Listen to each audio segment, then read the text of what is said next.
44 പുഴകളുള്ള കായലുകളുള്ള കേരളത്തിൽ ജനങ്ങളുടെ സഞ്ചാരം സുഗമമാക്കാൻ 517 പാലങ്ങളാണ് ഇടതുപക്ഷ മുന്നണി സർക്കാർ നിർമ്മിക്കുന്നത്.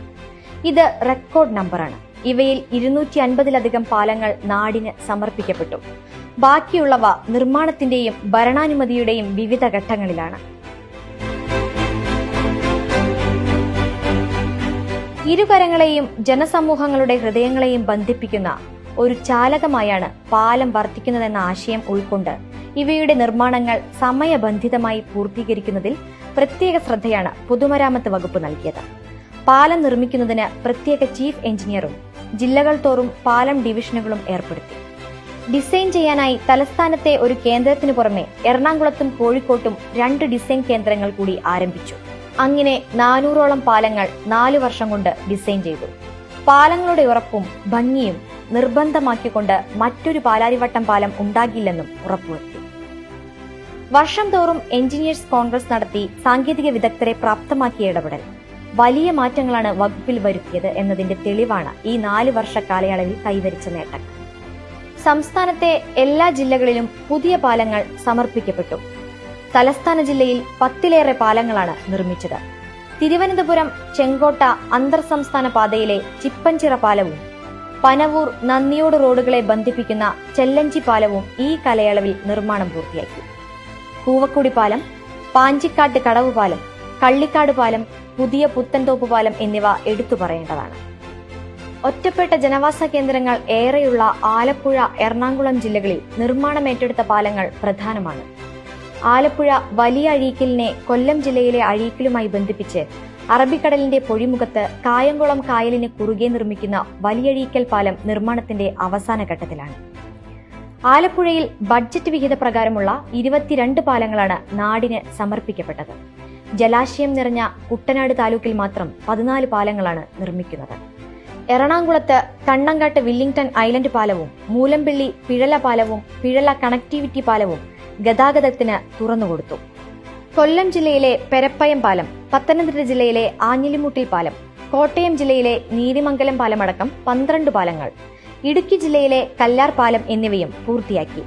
വടക്കൻ കേരളത്തിൽ പൂർത്തീകരിച്ച പാലങ്ങളിൽ തൃശൂർ ജില്ലയിലെ പഴുവിൽ പാലം, പുഴയ്ക്കൽ പാലം, പാലക്കാട് ജില്ലയിലെ അത്തിപ്പൊറ്റ പാലം, പാലോളിക്കുണ്ട് പാലം, മലപ്പുറം ജില്ലയിലെ മമ്പുറം പാലം, പാത്തിക്കുഴി പാലം, കുഞ്ഞുലിക്കടവ് പാലം, കോഴിക്കോട് ജില്ലയിലെ രാമനാട്ടുകര മേൽപ്പാലം, തൊണ്ടയാട് മേൽപ്പാലം, ഇലന്തുകടവ് പാലം, വയനാട് ജില്ലയിലെ ചെറുപുഴ പാലം, പനന്തറ പാലം, കണ്ണൂർ ജില്ലയിലെ മണിക്കൽ പാലം, ഇരണിയാവു പാലം, ചെക്കിക്കടവ് പാലം, കോട്ടയ്ക്കിൽ പട്ടുവം കടവ് പാലം, കാസർഗോഡ് ജില്ലയിലെ ആയങ്കടവ് പാലം, കൊറത്തിക്കുണ്ട് പാലം, കോട്ടപ്പുറം പാലം എന്നിവയും ഉൾപ്പെടുന്നു. മലബാറിലെ ഏറ്റവും ഉയരമുള്ള പാലമാണ് 23 മീറ്റർ ഉയരമുള്ള ആയങ്കടവ് പാലം. കിഫ്ബി ഫണ്ടിങ്ങിൽ പല വമ്പൻ പാലങ്ങളുടെയും നിർമ്മാണങ്ങൾക്ക് അംഗീകാരമായിട്ടുണ്ട്. പൊന്നാനി അഴിമുഖത്തെ ഹൗറ മോഡൽ പാലം, എറണാകുളം തൃശൂർ ജില്ലകളെ ബന്ധിപ്പിക്കുന്ന മുനമ്പം അഴിക്കോട് പാലം, ചേർത്തല താലൂക്കിലെ വെള്ളത്താൽ ചുറ്റപ്പെട്ട പെരുമ്പളം പഞ്ചായത്തിലെ ബാഹ്യലോകവുമായി ബന്ധിപ്പിക്കുന്ന പെരുമ്പളം പാണാവള്ളി പാലം തുടങ്ങിയവ ഇത്തരത്തിലുള്ള പദ്ധതികളിൽ ഉൾപ്പെടുന്നു. താനൂർ അകത്തേത്തറ, ചിറയൻകീഴ്, മാളിയേക്കൽ, ഇരവിപുരം ഗുരുവായൂർ, ചിറങ്ങര വാടാനം കുറിശി, ചെട്ടിപ്പടി, കൊടുവള്ളി എന്നിവിടങ്ങളിൽ റെയിൽവേ മേൽപ്പാലങ്ങൾക്കായുള്ള 222 കോടിയുടെ കിഫ്ബി പദ്ധതിക്കും തുടക്കമായി. കിഫ്ബി ഫണ്ടിങ്ങിൽ 1976 കോടി രൂപയുടെ 75 പാലങ്ങൾ, 961 കോടിയുടെ 13 മേൽപ്പാലങ്ങൾ, 1645 കോടിയുടെ 49 റെയിൽവേ മേൽപ്പാലങ്ങൾ എന്നിവ നിർമ്മാണത്തിന്റെയും ഭരണാനുമതിയുടെയും വിവിധ ഘട്ടങ്ങളിലാണ്.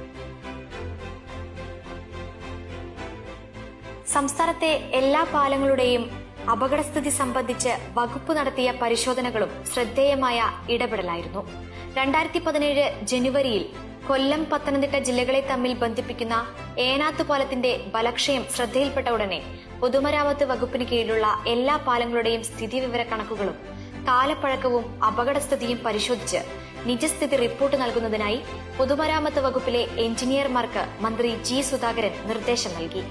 ഇതിന്റെ അടിസ്ഥാനത്തിൽ സംസ്ഥാനത്തെ പൊതുമരാമത്ത് വകുപ്പിന് കീഴിലുള്ള 2249 പാലങ്ങളുടെയും വിദഗ്ധ പരിശോധന നടത്തുകയും അതിൽ 683 പാലങ്ങൾക്ക് യാതൊരുവിധ കേടുപാടുകളില്ലെന്നും 1404 പാലങ്ങൾ അറ്റകുറ്റപ്പണികൾ നടത്തിയാൽ മാത്രം മതിയെന്നും 162 പാലങ്ങൾ പുനർനിർമ്മിക്കേണ്ടതാണെന്നും കണ്ടെത്തി സർക്കാരിന് റിപ്പോർട്ട് ലഭിച്ചു. പുനർനിർമ്മിക്കേണ്ട പാലങ്ങൾ മുൻഗണനാടിസ്ഥാനത്തിൽ പട്ടിക തയ്യാറാക്കുകയും 2017, 2018, 2018, 2019 വർഷത്തിൽ 31 പാലങ്ങളുടെ പുനർനിർമ്മാണത്തിനുള്ള ഭരണാനുമതി നൽകുകയും അവയുടെ പ്രവൃത്തികൾ അടിയന്തര പ്രാധാന്യത്തോടെ ഏറ്റെടുക്കുകയും ചെയ്തു. പ്രളയവും പ്രകൃതി ദുരന്തവും മൂലം പിന്നീട് പല പാലങ്ങളും അപകടാവസ്ഥയിലാവുകയും ചില പാലങ്ങൾ ഒലിച്ചുപോവുകയും ചെയ്യുകയുണ്ടായി.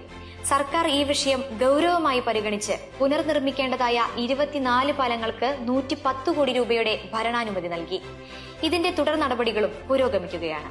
പുതിയ പാലങ്ങളുടെ നിർമ്മാണം ആരംഭിച്ചതു മാത്രമല്ല, വർഷങ്ങളായി മുടങ്ങിക്കിടന്ന ഒട്ടേറെ പാലങ്ങൾ സമയബന്ധിതമായി പൂർത്തിയാക്കി തുറന്നുകൊടുക്കാനുമായത് പിണറായി സർക്കാരിന്റെ ഭരണ നേട്ടത്തിൽ പ്രധാനമാണ്.